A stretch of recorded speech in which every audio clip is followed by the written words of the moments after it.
मंत्री जी, हमने आपको कितनी बार समझाया है कि हमारे खाने में कोई कमी नहीं होनी चाहिए। जाइए जल्दी से हमारे लिए स्वादिष्ट पकवान लेकर आइए। हे भगवान, ये मेरा आलसी पति फिर दिन दहाड़े सपने देखने लगा। अरे रानी साहिदा, जरा ठीक से मेरे पैर दबाइए। वो क्या है ना, आज हमारे पैर में बहुत ही ज्यादा दर्द हो रहा है। ओहो, महाराज सपने में महारानी साहिबा से पैर दबाने के लिए कह रहे हैं। अभी इनको मजा चखाती हूँ।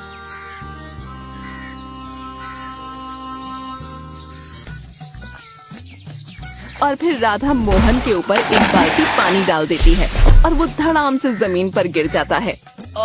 मर गया रे। अरे भाग्यवान, ये तुमने क्या किया? मेरे सारे कपड़े गीले कर दिए। तुमको मेरे ऊपर पानी डालने की क्या जरूरत थी? जी, गर्मी बहुत तेज पड़ रही है तो मैंने सोचा कि आपको थोड़ा नहला दूं, जिससे आपको थोड़ी ठंडक पहुंच जाए। अरे तुमको और कोई काम धंधा नहीं है क्या? हर वक्त मेरे पीछे पड़ी रहती हो। अब जाओ और जाकर अपना काम करो। जी, घर का सारा काम हो चुका है क्योंकि नाम है मेरा राधा और कोई काम नहीं छोड़ती मैं आधा। बस एक आप ही हैं जो घर में पड़े पड़े मुफ्त की रोटियां तोड़ते रहते हैं। आप कुछ काम धंधा क्यों नहीं करते? भाग्यवान, देख नहीं रही हो कि कितनी गर्मी तेज पड़ रही है? अगर मैं इतनी धूप में काम करने जाऊंगा तो मैं मोहन से सीधा कल्लू राम बन जाऊंगा। मैं कुछ नहीं जानती, आपको काम करने जाना ही होगा। अगर आज से आपने कुछ काम धंधा नहीं किया तो मैं आपको घर में ना घुसने दूंगी, समझे? लेकिन भाग्यवान, मैं क्या करूं? मुझे तो कुछ समझ ही नहीं आ रहा है। कुछ भी कीजिए, चोरी करिए, डाका डालिए, मैं कुछ नहीं जानती। अगर आज आप घर में पैसे लेकर नहीं आए तो आज आपकी खैर नहीं। अब जाइए यहाँ से। और फिर मोहन कुछ काम धंधा ढूंढने के लिए गांव के बाजार में चला जाता है।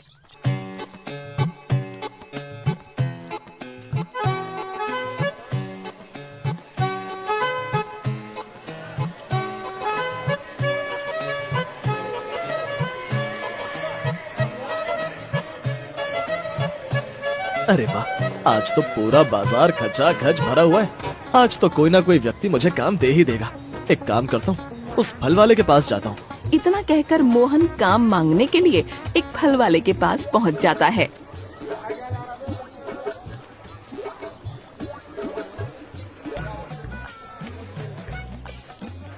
अरे ओ सेठ जी, क्या मुझे यहाँ कुछ काम मिल सकता है?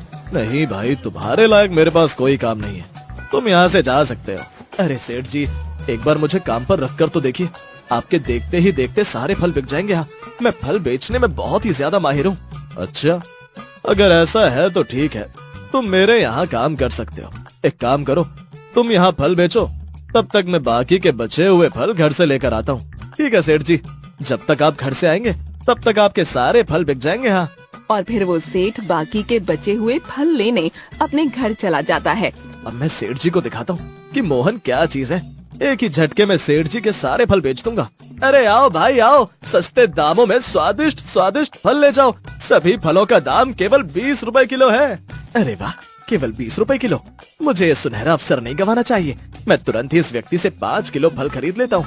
आइए भैया जी आइए, बताइए कितने किलो फल दूं आपको? हर फलों का दाम केवल 20 रुपए है। भाई मुझे 5 किलो सेब दे दो। ठीक है भैया जी। और फिर मोहन उस व्यक्ति को सस्ते दामों में वो फल दे देता है और वो व्यक्ति मोहन को पैसे देकर वहाँ से चला जाता है।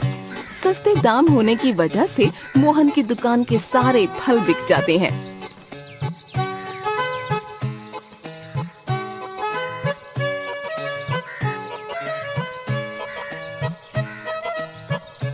अरे वाह, तुमने तो मेरी दुकान के सारे फल बेच दिए। तो बताओ कितने का मुनाफा हुआ? सेठ जी, पूरे 1000 रुपए की कमाई हुई है। क्या केवल 1000 रुपए? लेकिन मैंने तो सभी फलों को व्यापारी से 5000 रुपए में खरीदा था। तो फिर केवल 1000 रुपए की कमाई कैसे हो सकती है? अरे सेठ जी, मैंने आपके फलों को 20 रुपए किलो में बेचा है और देखते ही देखते आपके सारे फल बिक गए। हे भगवान, मैं तो लुट गया। अरे हरामखोर, ये तूने क्या किया?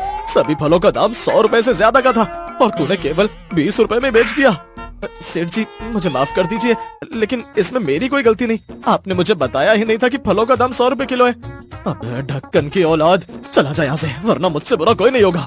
सेठ जी के ये कहने पर मोहन दुम दबाकर वहाँ से भाग जाता है। आज तो मैं बाल बाल बचा, वरना वो सेठ मुझे मार मार कर मेरा आम केला संतरा सब बना देता। अगर आज मैं पैसे लेकर घर नहीं गया तो भाग्यवान तो मुझे घर में घुसने ही नहीं देगी। मन तो कर रहा है कि इस रस्सी को अपने गले में बांधकर फांसी पर लटक जाऊं।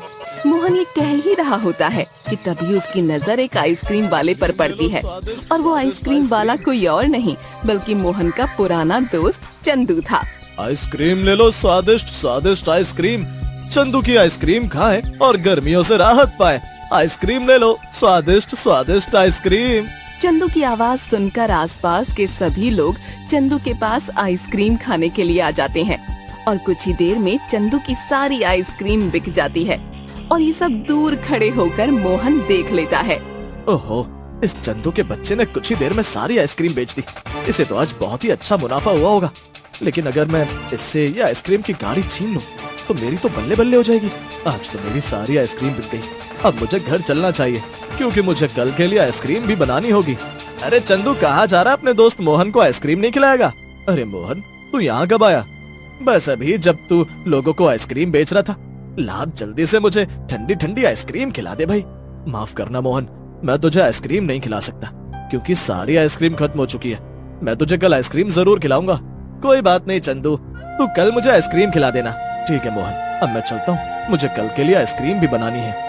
इतना कहकर चंदू वहाँ से जाने लगता है। तभी मोहन पीछे से चंदू का गला पकड़ लेता है और उसे एक पेड़ की ओर ले जाने लगता है।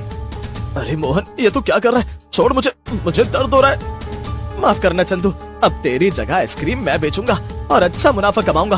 तू बस इस पेड़ की ठंडी ठंडी हवा खा। मोहन, ये तूने अच्छा नहीं किया। भगवान सब देख रहा है, वो तुझे कड़ी से कड़ी सजा देगा।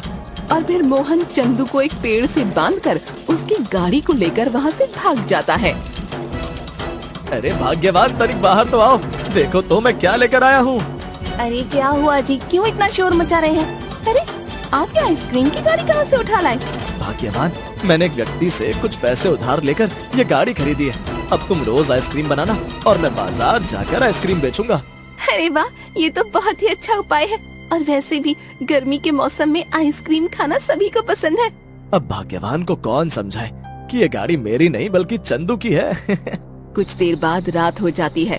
मोहन और राधा सो चुके थे, लेकिन बेचारा चंदू अभी भी पेड़ से बंधा हुआ था। इस मोहन के बच्चे ने अच्छा नहीं किया। मैं मदद के लिए किसी को आवाज भी नहीं लगा सकता। चंदू ये कह ही रहा होता है कि तभी उस पेड़ के पास एक सांप आ जाता है, जिसे देखकर चंदू बहुत ज्यादा डर जाता है। अरे ये सांप कहाँ से आ गया? कहीं अगर इसने मुझे काट लिया तो मेरी तो मृत्यु हो जाएगी। अरे कोई बचाओ मुझे। मोहन, आज तेरी वजह से मेरे साथ ये क्या हो गया? मोहन, मैं तुझे नहीं छोड़ूंगा, मैं तुझसे बदला जरूर लूंगा।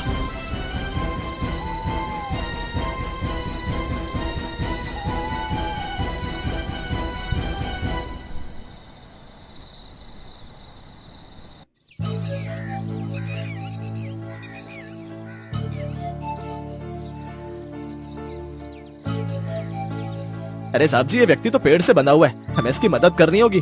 अरे हाँ, लेकिन इसको पेड़ से बांधा किसने? हवलदार, जल्दी से इसके हाथों से रस्सी खोलो। जैसे ही हवलदार चंदू के हाथ की रस्सी खोलता है, तभी चंदू जमीन पर गिर पड़ता है। अरे साहब जी, लगता है ये व्यक्ति मर चुका है। क्या? ये तुम क्या कह रहे हो? हाँ साहब जी, ये व्यक्ति मर चुका है और इसके पैर पर सांप के काटने के निशान भी हैं। लगता है सांप के काटने से इसकी मौत हुई है। हवलदार, हमें इसकी लाश को इसके घर पहुँचाना होगा और ये पता लगाना होगा कि इसकी मौत का गुनहगार कौन है। और फिर इंस्पेक्टर गांव में पूछताछ करके चंदू की लाश को उसके घर पहुंचा देते हैं और गुनहगार का पता लगाने के लिए छानबीन करने लगते हैं।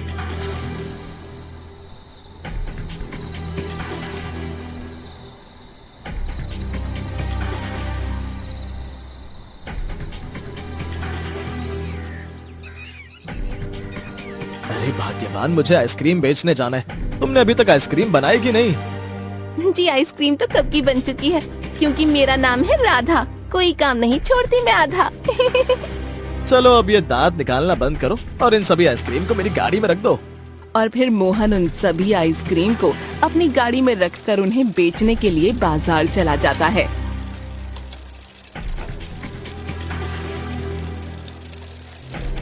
आइसक्रीम ले लो, ठंडी ठंडी आइसक्रीम ले लो। एक बार खाओगे बार बार आओगे। स्वादिष्ट स्वादिष्ट आइसक्रीम ले लो। अरे ओ मोहन भाई, एक ठंडी आइसक्रीम देना। जी भैया जी, मैं भी आपको एक चॉकलेट फ्लेवर आइसक्रीम देता हूँ। और फिर मोहन उस व्यक्ति को आइसक्रीम देने लगता है। तभी वहाँ पर एक और व्यक्ति आ जाता है अरे मोहन, तू कब से आइसक्रीम बेचने लगा? पहले तो एक चंदू नाम का व्यक्ति आइसक्रीम बेचता था। भैया जी, बस आज से ही मैंने अपना आइसक्रीम का धंधा शुरू किया है। अरे भाई, मैंने सुना है कि कल रात चंदू को किसी व्यक्ति ने एक पेड़ से बांध दिया था और तभी एक सांप ने उसे काट लिया और उसकी मृत्यु हो गई। क्या? ये तुम क्या कह रहे हो भाई? हाँ भाई, मैं सच कह रहा हूँ। आज सुबह इंस्पेक्टर साहब ने उसकी लाश को घर पहुँचाया है। उस व्यक्ति की ये बात सुनकर मोहन के रोंगटे खड़े हो जाते हैं और वो बहुत ज्यादा डर जाता है। अगर इंस्पेक्टर साहब ने पता लगा लिया कि चंदू की हत्या मेरे कारण हुई है तो मुझे तो जेल हो जाएगी। लेकिन इंस्पेक्टर को कुछ पता नहीं चलेगा, क्योंकि जब मैंने चंदू को उस पेड़ से बांधा था तब वहाँ पर कोई नहीं था। अरे मोहन, तू क्या सोच में पड़ गया? ला, आप जल्दी से मुझे एक ठंडी आइसक्रीम खिला दे, मुझे बहुत गर्मी लग रही है। जी भैया जी, मैं अभी आपको आइसक्रीम खिलाता हूँ। और फिर मोहन उन व्यक्तियों को आइसक्रीम खिलाकर आगे बढ़ जाता है और शाम तक मोहन की सारी आइसक्रीम बिक जाती है और वो अपनी गाड़ी लेकर घर आ जाता है। भाग्यवान, आज तो हमें आइसक्रीम बेचकर बहुत ही अच्छा मुनाफा हुआ है। जी, क्या आप सच कह रहे हैं? हाँ भाग्यवान, देखो मेरे हाथों में कितने सारे हरे हरे और कड़क नोट हैं।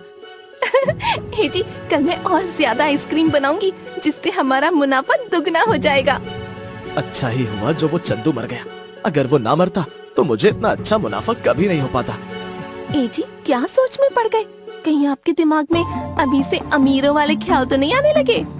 नहीं भाग्यवान, अब जल्दी से मेरे लिए खाना लगा दो, मुझे बहुत तेज भूख लग रही है। अगले दिन जिस भी व्यक्ति ने मोहन की आइसक्रीम खाई थी, उनकी तबीयत अचानक से खराब हो गई और वो पागलों जैसी हरकतें करने लगे।